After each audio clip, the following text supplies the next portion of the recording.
रामकृष्ण हरी. कटेवरी हात विटेवरी उभा तोच जगाचा पोशिंदा. आणि याच पंढरीत याच भाविकांसाठी सागर डेव्हलपर्स घेऊन आले आहेत भव्य ओपन प्लॉट प्रकल्प, ते सुद्धा दर्शन रांगेच्या अगदी जवळ. इथे पाठीमागे आहे दर्शन बारी. नगरपालिका हद्दीतील नियोजित आराखड्यातील 50 फूट डीपी रोड. संपूर्ण प्रोजेक्टमध्ये अंतर्गत street lights, plot demarcation, plantation आणि प्रत्येक प्लॉटला स्वतंत्र नळ कनेक्शन. संपूर्ण प्रोजेक्टला तारेचे कंपाऊंड, ज्येष्ठ नागरिकांना बसण्यासाठी बेंचेस. चला तर मग आत्ताच बुक करा मठासाठी किंवा आपल्या हक्काच्या घरासाठी आपल्या हक्काचा प्लॉट, तेही अगदी माफक दरात. घडामोडी पाहण्यासाठी आमच्या YouTube चॅनलवरील PVR म्हणजेच पंढरी वार्ता या न्यूजला सबस्क्राइब करा आणि शेजारील बेल आयकॉनवर क्लिक करा.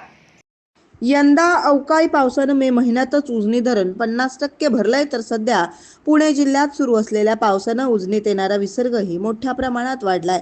यातूनच आजपासून उजनी धरणातून भीमा नदीत व कालव्याद्वारे पाणी सोडण्याबाबत निर्णय देखील अपेक्षित आहे. आषाढी यात्रा जसजशी समीप येईल तसतशी पंढरपुरात भाविकांची गर्दी वाढत चालली असून इथे येणारे भाविक चंद्रभागा स्नानासाठी गेल्यानंतर त्या ठिकाणी अनुचित घटना घडू नये यासाठी नुकतेच प्रशासनानं बैठकही घेतली होती. परंतु आज पुन्हा चंद्रभागा नदीपात्रात दुर्दैवी घटना घडली आहे.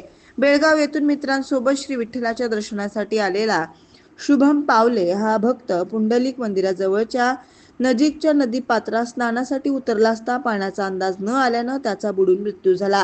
या आषाढी यात्रेच्या तोंडावर चंद्रभागेत बुडून तरुणाचा बळी गेल्यानं शहरात मोठी हळहळ व्यक्त केली जात असून आषाढी यात्रा असो अथवा इतरही वेळी चंद्रभागा नदीत आंघोळीसाठी गेलेल्या अनेक भाविकांचा मृत्यू झाल्याचं दिसून आलंय.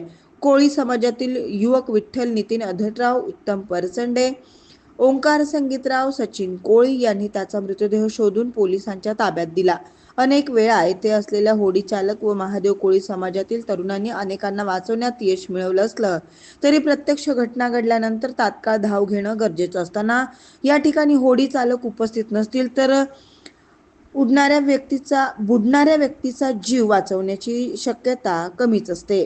त्यामुळं श्री विठ्ठल रुक्मिणी मंदिरे समितीनं भाविकांच्या वाढलेल्या देणग्या व बँकेत वाढत चाललेल्या ठेवी लक्षात घेता चंद्रभागा नदी पात्रात वर्षभर कायमस्वरूपी लाईफगार्ड बोट व जीवन रक्षक नियुक्त करावेत आणि होणाऱ्या दुर्दैवी घटना टाळण्यास हातभार लावावा अशी मागणी होत आहे.